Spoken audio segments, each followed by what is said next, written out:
Finally, one more thought. Which 20s are we in? Things are looking up, not for everyone, not everywhere, but for an awful lot of business and the economy and people. And the markets reflect the big bounce back. But how can we tell whether it's too much and too soon? Back in January, Barclays CEO Jess Staley told our colleague Francine Lacqua at Davos that the big surge could parallel the roaring 20s.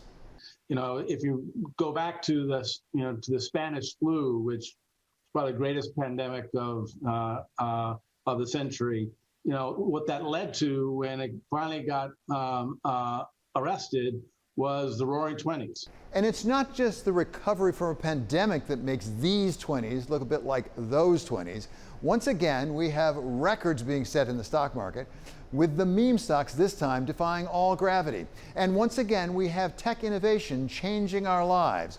Although we don't yet know whether Elon Musk and his EVs will have quite the effect that Thomas Edison did with his light bulb last time.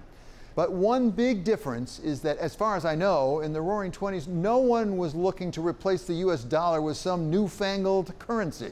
Something like, say, Bitcoin that is bouncing all over the place and leading lawmakers to say something has to be done.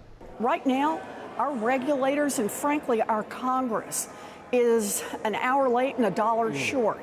And we need to catch up with where these cryptocurrencies are going. It's not clear when or if regulators will get their arms around this cryptocurrency rush, but we're not waiting, no. Despite the fact that it's unstable and so far not suitable either for exchange or for storing value, we're deciding to try putting away for our retirement.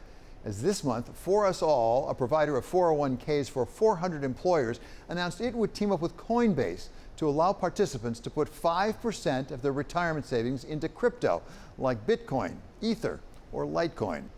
Now, this is, to be sure, only a drop in the bucket of retirement savings, but it is worth asking ourselves whether it's a sign of the times and which times.